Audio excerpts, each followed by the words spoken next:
San Antonio de Padua, el Arca del Testamento y el encuentro con lo perdido. ¿Alguna vez has sentido que, aunque lo tienes todo, te falta lo esencial? Todos hemos experimentado esa angustia punzante al perder algo valioso, unas llaves, un documento, una joya familiar.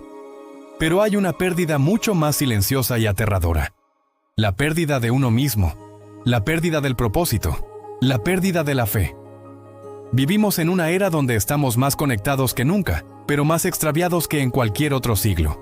Solemos acudir a San Antonio de Padua como si fuera un buscador de objetos extraviados, un gestor celestial de lo material. Pero, ¿y si te dijera que reducirlo a eso es como mirar el océano a través de un sorbete? Si pierdes la verdadera esencia de quién fue este hombre, pierdes una de las llaves más poderosas para entender el Evangelio de Jesucristo. Nuestra historia no comienza en un altar rodeado de flores, sino en la inquietud de un joven noble portugués llamado Fernando. Tenía el mundo a sus pies en Lisboa, pero sentía que su alma estaba en un desierto. Aquí es donde muchos se detienen, conformándose con una vida cómoda, y es precisamente ahí donde se pierde lo esencial. Fernando buscaba algo que no se puede comprar, buscaba la verdad. La Escritura dice en Mateo 16:26, ¿de qué le sirve al hombre ganar el mundo entero si pierde su alma? Fernando entendió este versículo no como una teoría, sino como un grito de guerra. Se unió a los agustinos, buscando sabiduría en los libros. Pero Dios tenía un plan que implicaba romper sus esquemas. A veces, para ser encontrado por Dios, primero debes permitir que Él rompa tus planes de seguridad. Imagina el impacto. Fernando ve pasar los restos de los primeros mártires franciscanos que regresaban de Marruecos. Hombres que lo habían dado todo, incluso la vida, por un nombre, Jesús. En ese momento, la herida humana de Fernando se hace evidente. ¿Qué estoy haciendo yo con mi vida? ¿Estoy escondido en una biblioteca mientras el mundo muere de sed? Aquí surge la primera microtensión de nuestro viaje. Fernando decide cambiar su nombre a Antonio y se une a los franciscanos. Quiere ser mártir. Quiere ir a África y morir por Cristo. Pero Dios, en su misteriosa pedagogía, le dice no. Una enfermedad lo obliga a regresar, y una tormenta desvía su barco hacia las costas de Sicilia. ¿Cuántas veces has sentido que tu vida ha naufragado en una orilla que no elegiste? Pensamos que hemos perdido el rumbo, que Dios se ha olvidado del mapa. Pero en el reino de los cielos, un naufragio suele ser el inicio de una misión.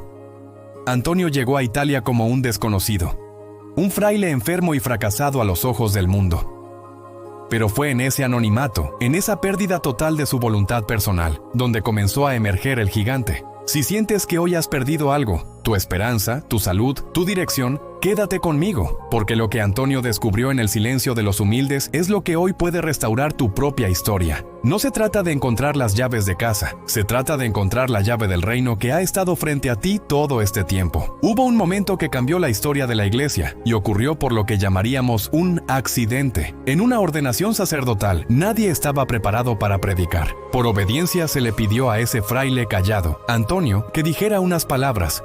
Lo que salió de su boca no fue un discurso humano, fue un incendio forestal de gracia. El Papa Gregorio IX lo llamaría más tarde el Arca del Testamento.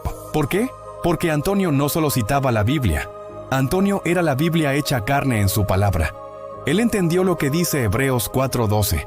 La palabra de Dios es viva y eficaz, y más cortante que toda espada de dos filos. La revelación que Antonio trae al mundo es que la doctrina no es un conjunto de reglas frías, sino una persona, Jesucristo. Muchos creen que la teología es para intelectuales, pero Antonio demostró que la verdadera teología se hace de rodillas. Él enseñaba que el Evangelio es el mapa para recuperar lo que la humanidad perdió en el Edén, la intimidad con el Padre. A menudo se le representa con el niño Jesús en sus brazos. Detente un segundo en esa imagen. No es una imagen tierna para una postal, es una revelación teológica profunda. Antonio, el hombre que conocía cada tilde de la Escritura, se rinde ante la palabra encarnada que se hace pequeña. Juan 1:14 nos dice, «Y el Verbo se hizo carne y habitó entre nosotros». Antonio experimentó esto de una manera física. Se dice que el niño Jesús se le apareció y él lo sostuvo. ¿Qué nos revela esto hoy? Que el conocimiento sin amor es vacío. Antonio podía explicar las profecías de Isaías y las cartas de Pablo con una claridad que hacía llorar a los pecadores, pero su mayor revelación fue que Dios es accesible. La doctrina de la Iglesia, a menudo vista como un muro, es para Antonio un puente. Él no imponía la verdad. Él la revelaba como quien muestra un tesoro a alguien que ha vivido en la miseria. Enseñaba que cada uno de nosotros es un templo, y que dentro de nosotros reside el mismo espíritu que resucitó a Jesús de entre los muertos. Pero aquí hay algo inesperado que pocos mencionan. Antonio no buscaba la fama. Cada vez que terminaba de predicar a multitudes de 30,000 personas, se retiraba a una celda solitaria o a la copa de un árbol para estar a solas con Dios. La revelación de Antonio es que nadie puede dar lo que no tiene. Si quieres ser luz para los demás, debes primero dejarte consumir por el fuego de Dios en el silencio. Si pierdes la capacidad de asombrarte ante la palabra, pierdes la brújula de tu existencia. Antonio nos invita a ver la Biblia no como un libro de historia, sino como una carta de amor urgente que espera ser abierta. Él no solo encontraba objetos, él encontraba los versículos perdidos en el corazón de la gente y los hacía vibrar de nuevo. Es fácil amar al santo de las flores, pero es un reto confrontar al hombre llamado el martillo de los herejes. ¿Por qué este título tan fuerte? ¿Acaso Antonio era un hombre violento? Al contrario, su arma era la verdad dicha con una caridad tan aplastante que el error no podía sostenerse. En su tiempo, muchos se alejaban de la iglesia confundidos por doctrinas que negaban la bondad de la creación o la presencia real de Cristo en la Eucaristía. Hoy, nosotros enfrentamos dudas similares. Muchos preguntan, ¿es necesaria la iglesia? ¿Por qué confesarme con un hombre? ¿Realmente está Dios en un pedazo de pan? Antonio no evadía estas preguntas, las abrazaba.